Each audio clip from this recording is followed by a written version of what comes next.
aujourd'hui, il y a un certain nombre de personnes qui sont dans leur maison au chaud, qui demain vont perdre leur maison et qui vont être ensuite par la suite dans l'attente. Qu'est-ce qui va se passer effectivement pour reconstruire ces terrains? Et il y a peut-être une initiative à prendre parce qu'il y a cette attente qui est dure. C'est peut-être de faire une sorte de mini convention citoyenne. Je m'explique, au niveau des territoires inondés. Vous êtes déjà à imaginer des maisons qui pourraient disparaître? Je vois pas, si ça arrive... il y a de très fortes chances que ça arrive. On verra ce qu'il en est. Espérons que ça n'arrive pas. Mais il y a de fortes. Et de toutes les manières, ça va arriver par la suite. Et la manière d'appréhender ça, c'est peut-être justement de dire aux habitants et de dire... comment est-ce que vous voulez reconstruire? Comment est-ce que vous voulez peut-être reloger par la suite et faire intervenir, que ce soit l'État, les régions, les assureurs, ainsi que les entreprises de construction pour dire aussi quelles sont les contraintes pour le faire et pour que aussi les habitants puissent s'approprier cette reconstruction qui va avoir lieu pour ceux qui ont perdu leur maison, mais aussi pour ceux qui risquent de les perdre. Et ensuite, de créer vraiment un engagement parmi la population autour de ça, parce qu'il y a aussi des personnes qui vont dire je veux plus vivre là, j'ai envie de vivre ailleurs, d'autres qui veulent rester. Mais cet engagement est important parce que sinon, on est trop dans l'attente de quelque chose qui nous tombe un peu du ciel, avec des réunions publiques où on dira ça arrivera dans tel moment, etc. C'est une autre manière d'appréhender...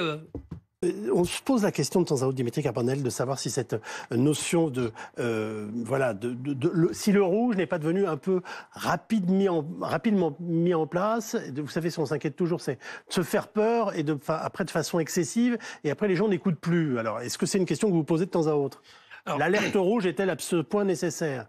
Alors certainement, parce qu'on voit qu'on est bien mieux préparé aujourd'hui qu'hier. En revanche, il n'est pas impossible qu'on ait peut-être malheureusement une vigilance noire parce que on va vers des tempêtes de plus en plus fortes. Juste un petit aparté d'ailleurs à ce propos parce que l'impact du dérèglement climatique aujourd'hui, il n'est pas avéré. Enfin, on ne peut pas le vérifier sur la quantité ou le nombre de tempêtes ou sur l'intensité. En revanche, il y a un gros impact sur les précipitations qui sont beaucoup plus fortes et ça a des dégâts marins beaucoup plus importants. Ça, c'est une première chose. Mais ça signifie aussi, parce que là, il y a toute la côte, effectivement, la Bretagne en particulier qui est touchée. Mais on l'a vu, il y a des crues qui risquent d'arriver effectivement dans le sud de la France. Et que fait-on? Comment est-ce qu'on organise, notamment le pays, pour faire face à une multitude de crises, de tempêtes, de crues en même temps? Parce qu'il y a une problématique de ressources. Comment est-ce qu'on alloue ces ressources?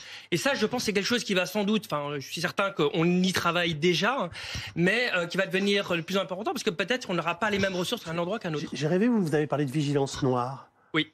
J'avais jamais entendu parler de ça. C'est moi qui l'ai, entre guillemets, malheureusement proposé. Ah oui, non, mais pardonnez-moi, oui.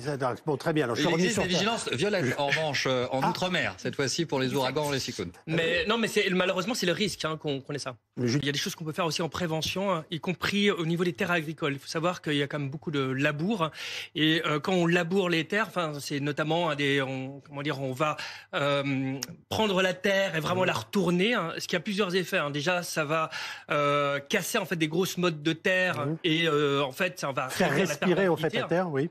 Ça c'est une chose. Deuxième chose, c'est qu'il y a des tracteurs, ça va compacter en fait la terre et puis il va y avoir aussi des sillons qui vont en fait vraiment servir de canaux pour l'eau qui va évidemment se déverser beaucoup plus facilement sur soit des rivières ou qui vont en tout cas alimenter des crues, alors que si par exemple on réduisait fortement les labours, ça permettrait d'absorber plus l'eau.